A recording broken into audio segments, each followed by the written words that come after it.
Welcome to Devotionary, where we make the Bible accessible and applicable.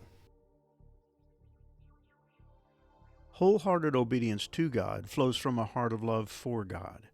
Without love, obedience becomes nothing more than legalism, a heartless attempt to do what God requires, out of fear rather than faith.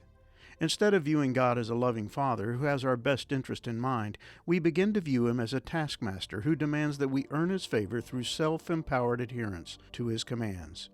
But heartless obedience is doomed to failure. And that's what Moses attempts to warn the Israelites about in Deuteronomy chapter 11, verses 13 through 25. God wanted to bless them, but it was going to require that they obey Him. Yet God was not interested in obedience motivated by fear and driven by a desire to earn good things from God while avoiding His bad side. No, God wanted the Israelites to obey Him because they loved Him. Their adherence to His commands was to be driven by their appreciation for His goodness and grace.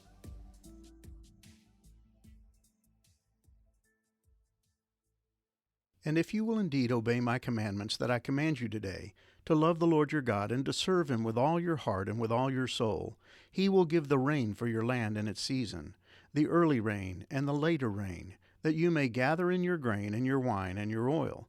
And He will give grass in your fields for your livestock, and you shall eat and be full. Take care lest your heart be deceived, and you turn aside and serve other gods and worship them. Then the anger of the Lord will be kindled against you, and He will shut up the heavens, so that there will be no rain, and the land will yield no fruit, and you will perish quickly off the good land that the Lord is giving you. You shall therefore lay up these words of mine in your heart and in your soul, and you shall bind them as a sign on your hand, and they shall be as frontlets between your eyes. You shall teach them to your children, talking of them when you are sitting in your house, and when you are walking by the way, and when you lie down, and when you rise. You shall write them on the doorposts of your house and on your gates, that your days and the days of your children may be multiplied in the land that the Lord swore to your fathers to give them, as long as the heavens are above the earth. For if you will be careful to do all this commandment that I command you to do, loving the Lord your God, walking in all His ways, and holding fast to Him, then the Lord will drive out all these nations before you, and you will dispossess nations greater and mightier than you. Every place on which the sole of your foot treads shall be yours. Your territory shall be from the wilderness to the Lebanon, and from the river Euphrates, to the western sea. No one shall be able to stand against you. The Lord your God will lay the fear of you and the dread of you on all the land that you shall tread, as He promised you. Deuteronomy 11, verses 13 through 25. Moses continues to make this a matter of the heart.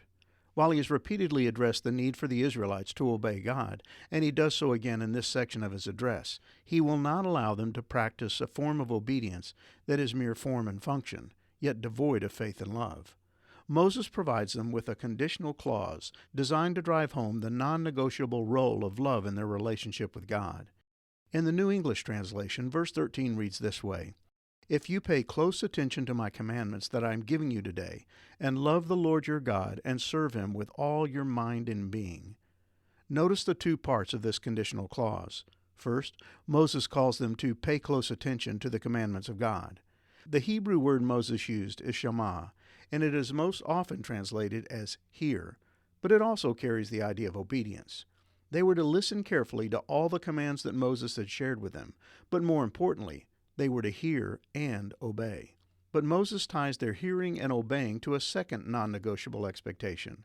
Their obedience was to be accompanied by a love for God that manifested itself in service to Him. In other words, the proof of their obedience would be willing service to God that flowed from the heart, and that service would influence their entire character, including their mind and being. The English Standard Version renders those two words as heart and soul. The first is from the Hebrew word labab, and it has to do with the inner man. It was believed to be the seat of the senses, affections, and emotions of the mind. The Hebrew word nephesh, which the ESV translates as soul, had to do with man's essence. According to the Net Bible Study Notes, Old Testament anthropology equated the soul with the person himself. The soul represented man's being or very existence. A soulless man would be a lifeless man. Moses is calling the people to obey the commands of God, but to do so out of love for God. That love was to permeate their whole persona, heart and soul, mind and being. And this is not the first time Moses has issued this call. Chapter 6 provides an earlier, yet no less emphatic version of this very same message.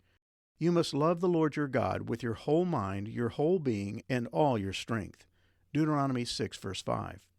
The ESV reads, You shall love the Lord your God with all your heart, and with all your soul, and with all your might.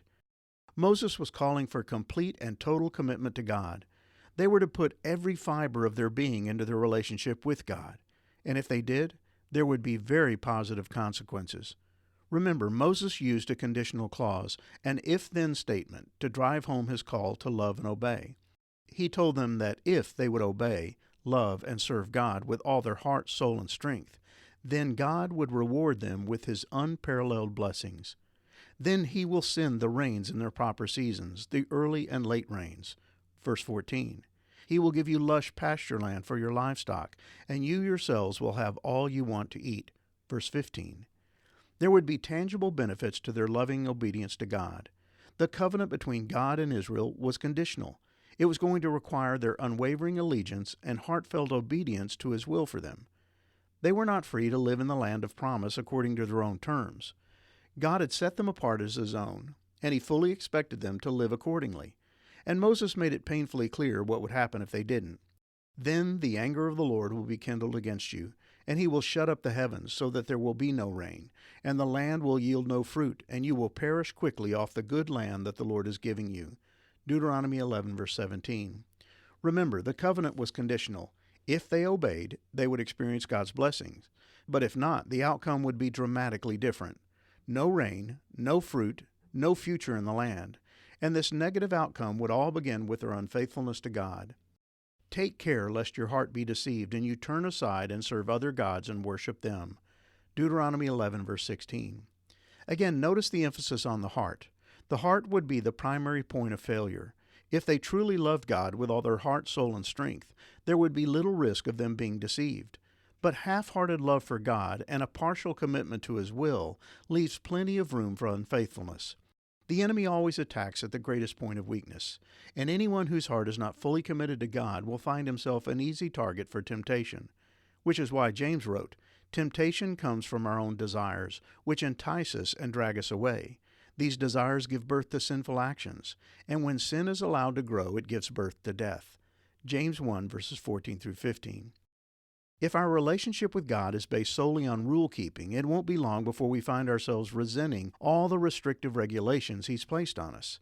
That's why an understanding of his love for us is so crucial if we're going to obey him with all our heart, soul, and strength.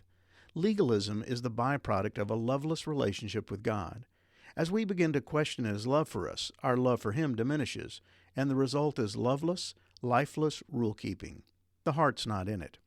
Obedience without the heart is legalism, and heartless legalism will ultimately lead to spiritual infidelity. Moses knew that the people of Israel faced a real danger of falling away from God. He had seen it before, and he was anxious to prevent them from making the same mistake their forefathers had made. So he provided them with a stern but loving warning. So commit yourselves wholeheartedly to these words of mine. Tie them to your hands and wear them on your forehead as reminders. Teach them to your children. Talk about them when you are at home and when you are on the road, when you are going to bed and when you are getting up. Write them on the doorposts of your house and on your gates.